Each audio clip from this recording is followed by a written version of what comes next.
The thing I remember the most really about 10 years ago was that it felt when I picked my class and when I played my class, like I think I started Hunter. It felt, I guess, different from FF11 in that FF11 felt a lot more reliant on skill in terms of knowing exactly what to do and when. And WoW seemed a little more fast paced. WoW seemed more like you had to kill things under a timer. Yeah, exactly. WoW was much more fast paced, and it's actually interesting because vanilla WoW is glacial compared to modern WoW. Oh, yeah. And as a matter of fact, it's glacial compared to even modern Final Fantasy 14. Mm-hmm. But at the time, it was like so casual. It seemed so casual. It's like so accessible. I remember there were a lot of guilds where, you had husband and wife teams, in the guild.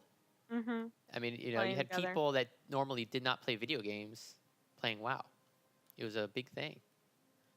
And at the time, I was in high school. I think it was my junior year in high school, and I remember people in class played WoW. And that was like my third character I made. I re-rolled on, what is the server called? I don't remember the server. I re-rolled a Night Elf Hunter, though, to play with somebody at school. I know we started on Thunderhorn. Yeah, we started at Thunderhorn. I don't even know if that I exists. moved to Earthen Ring, so I wanted to role play. That was my first taste of role play. Oh wow, role play. Never again. But I will say, for its own sake, that while I look back on that role play and kind of groan, it is what got me into creative writing because my guild ended up having a forum where we would kind of post with each other, and it did end up going into a creative writing degree. So yeah, so it's made you a very thanks, creative Vanilla person. WoW. Thanks for shaping who I am. I can't say WoW shaped who I am. I'm a software engineer, and I didn't engineer anything in WoW. I did. The only thing I remember engineering is on the test server. I made an add-on that invited everybody on the server to a guild, and I was just trying to see. I was just trying to see how many people I could get in a test server guild because everyone logs in guildless, and we had, I don't know how many we had, but it was ridiculous. It was in the hundreds. It's pretty funny. You can see, Saber is the anarchist. So I use my powers for. I guess I use my powers for evil. I get kind of, yeah. So I actually have nothing. Yeah, there's nothing good to say here.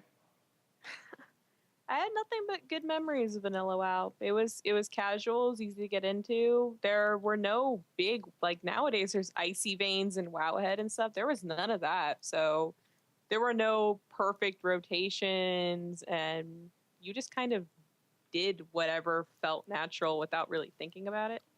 Well, if you remember Vanilla WoW, there are a lot of really useless skills. It was not well balanced, which is strange. The trimming they've done has been greatly appreciated. Yeah, the game is so much better balanced, which is funny when you read topics and people are so upset about things being a few percent points, weaker or stronger. Because Vanilla WoW, I mean, we're talking Priest was the healer. A few percent points. The other ones weren't even viable. Listen, for any druid, if you can do anything right now besides be balanced, you should be happy. Yeah, exactly. I mean, remember the joke that balance was? Let's see, what other jokes were there? We had Retribution Paladin, which was pretty terrible, and completely relied on Seal of Command procs. Yeah. Wind Fury Shaman, completely another thing that completely relied on like some random proc in order to burst. Mm-hmm. There were some bizarre mechanics.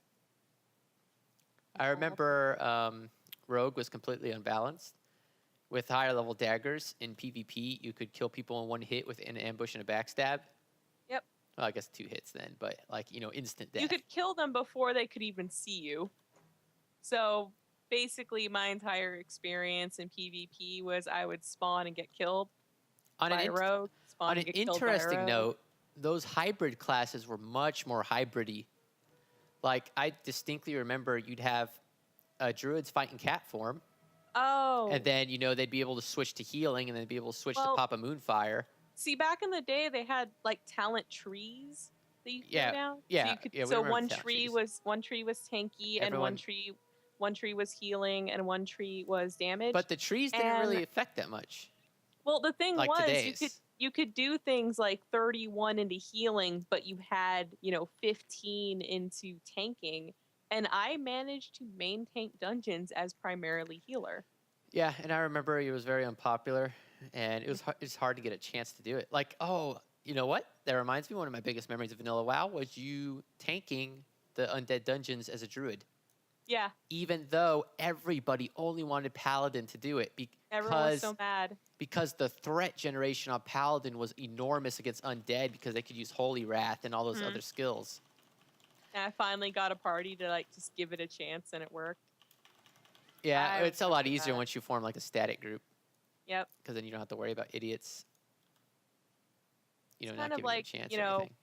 it's effectively meta breaking, and people got really upset at you for it because they want, you when you join with random pugs, pickup groups, you want to just succeed and get on. You're done with these people.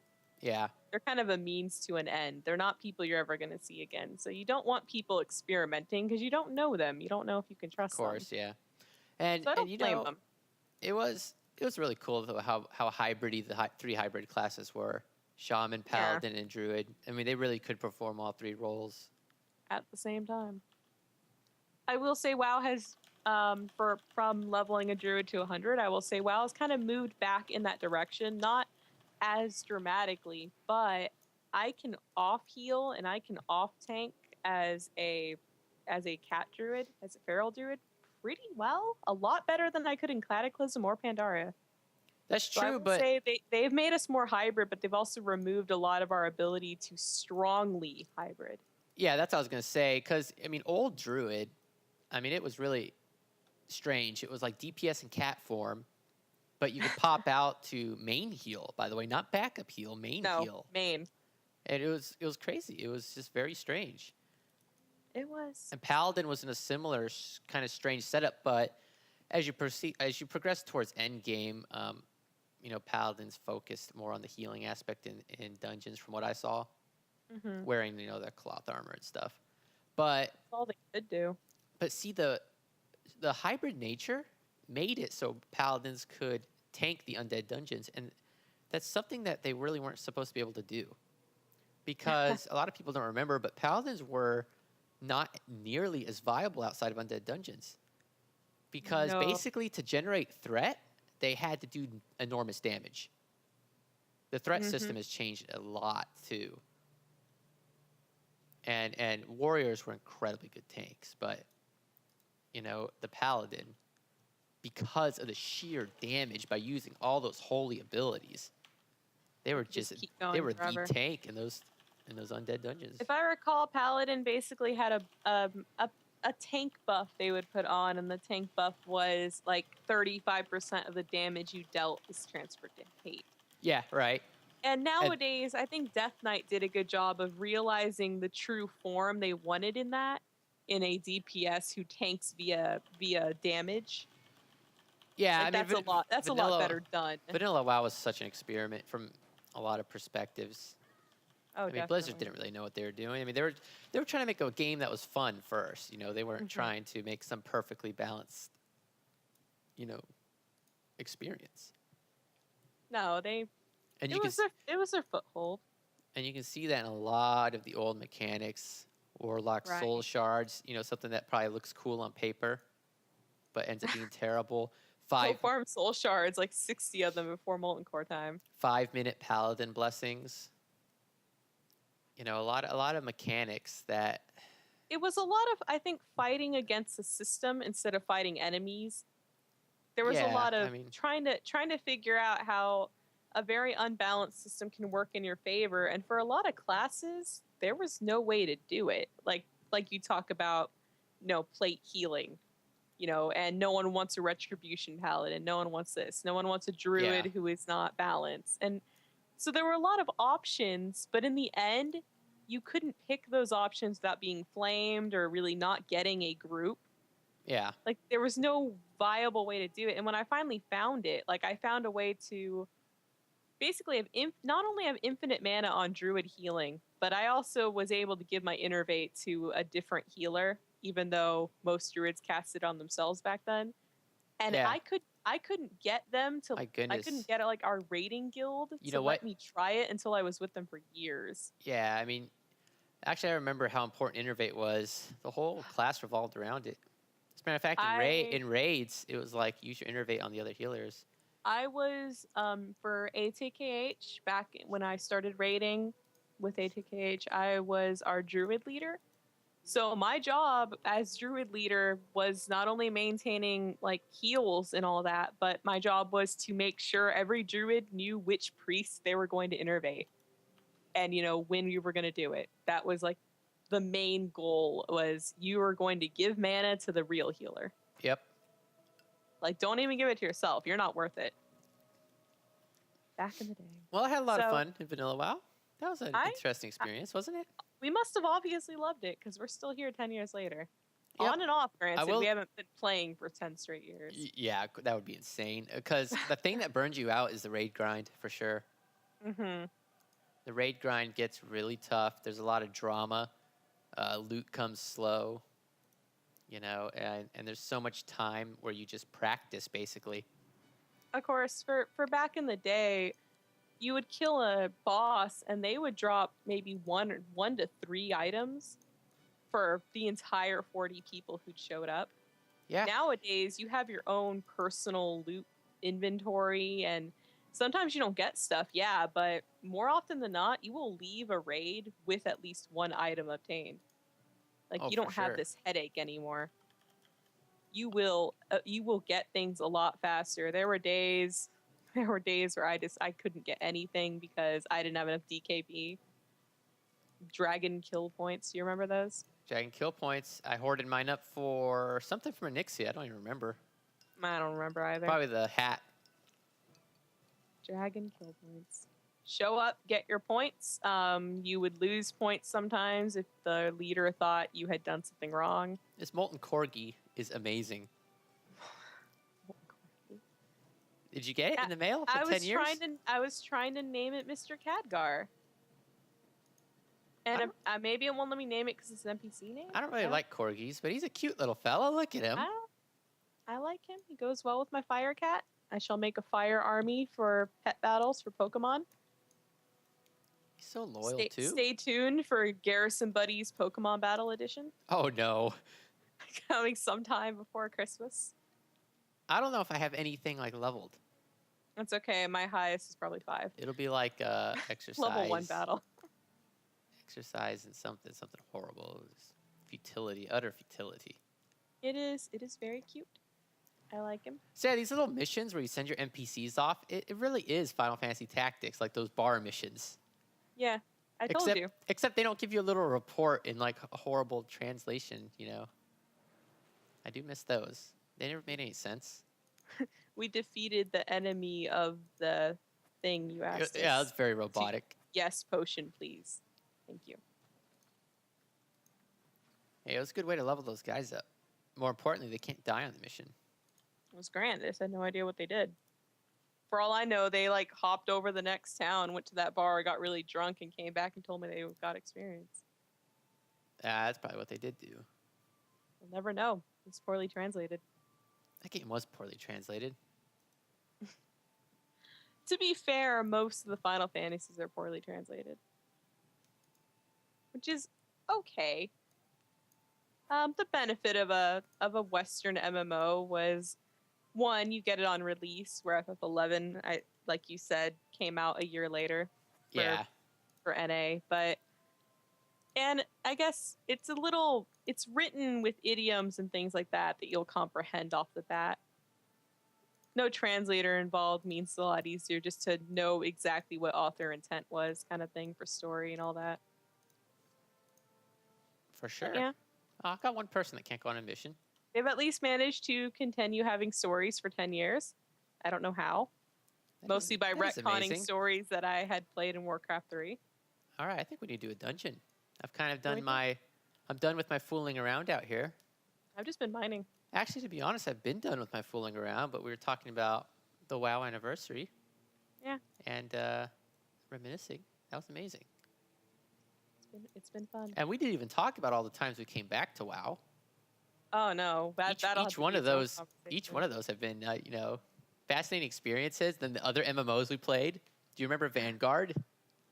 remember short-lived Vanguard, and I did That was Warhammer. Vanguard was the first of a long line of Really proclaimed WoW killers.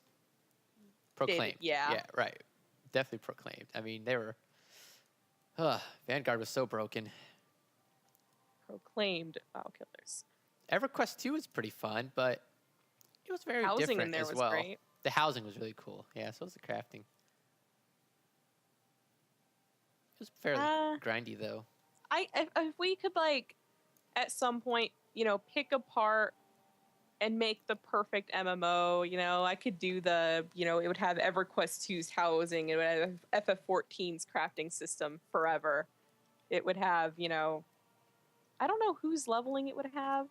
WoW's not bad. I think it would have Rift's combat system. To be honest, this would be a much longer discussion, but best MMO, I gotta go Chains of Promethea, Final Fantasy 11. Oh, I won't even argue. I mean, I don't even think you need systems from anything else. Now, downsides. You pretty much had to have no job or be in school to play it. Seriously. I mean, I cannot emphasize this enough. It was a dedication. It was it's a kind of job like in itself. you know how somebody who wants to be a basketball player like goes to the gym every day early, and leaves late. That was FF11. That was Final Fantasy 11 because if you didn't put in the time, you were going to be a failure. Yep. It was a brutal system, and there was no room whatsoever for anyone even remotely casual. However, the mechanics of that game were very well tuned, and even cooler, Square Enix, this is one of my favorite parts about that company, they guarded all the mechanics. They would not tell you how anything worked. So people ran a lot of experiments and tests. It's like, what does this stat? What does this stat even do, right? It's like no one knows. What is Zia? I don't get it. The whole world was very mystical. You didn't know. It felt like a place with its own laws of physics, right? For me, it was. How does it work? And it was enormous. I think for me it was more, and I only know this in hindsight because I had only started playing like Dungeons and Dragons nowadays. But it was the first taste for me of a system designed more closely to a true RPG. Right. Yeah. WoW isn't designed that way. I like WoW, but FF11 played it closer to the chest. You're right. FF11 was pretty much your typical Dungeons and Dragons experience with a Japan flair and making an MMO out of it, really. You had quests that were actually quests. They weren't just filler. You did not grab 15 quests, go out and complete them, and turn them in. I think. And you solely got XP like from one or two as you needed them. You solely got your experience from kills as well. That's another kind of, I guess, feature of that kind of MMO. It was an adventure party. That was the whole point, right? Let's form a party to go kill stuff in dungeons. I mean, it was very, very. You made your own D&D. Made your own quests, kind of thing. Wherever you wanted to be. Those are the days. I think every MMO has its own merits. I think. Oh, for sure. That's why we've played so many different MMOs. I think, right? I mean, if WoW was the perfect MMO, we never would have left. And sometimes you just get tired of it, and you gotta just wet your mouth on something new, lick your lips. Go to something else, and you look at it, and you start drooling. You start wondering. You make comparisons to what currently you have, and the grass looks so much greener. Grass wasn't always greener, but live and learn. Sometimes it made it that more sweet when you came back to a different game. After playing Vanguard, every other MMO looked fantastic. Don't talk about Vanguard. So we should just break down that entire failure someday in one of our videos. We should, in a video, just go into all these other MMOs. But to put it shortly, Vanguard was hyped into a juggernaut that it could not live up to be, and it was buggy and missing features, and it's all around terrible. Now, for some reason, I'm flying to this level 100 zone. That's Ashran? Yeah. Okay. Yeah, you're supposed to go there. You're fine. Okay. Just making sure. You'll live. So we need to do a dungeon, right? Yes. All right. I think In the spirit of the anniversary, no more talking about other failed MMOs, and instead we will enjoy the new expansion of this one. we will. We're going to enjoy a dungeon here. I think that'll be a good adventure. We're actually, instead of talking about random nonsense, probably going to be talking about the dungeon, unless the dungeon's incredibly easy. Random nonsense hour has ended in favor of actually talking about the content of the video. That'll be next video, though. That won't be this video. So thanks for watching. Yeah. Fethur, it's been a fascinating talk. I really don't even know what I'm doing in WoW. I've just kind of like been clicking on quests while talking. But yeah, I don't know. Stay tuned next time for On Topic Hour. On Topic Hour. We're gonna go die in a dungeon. It's gonna be great. Oh yes.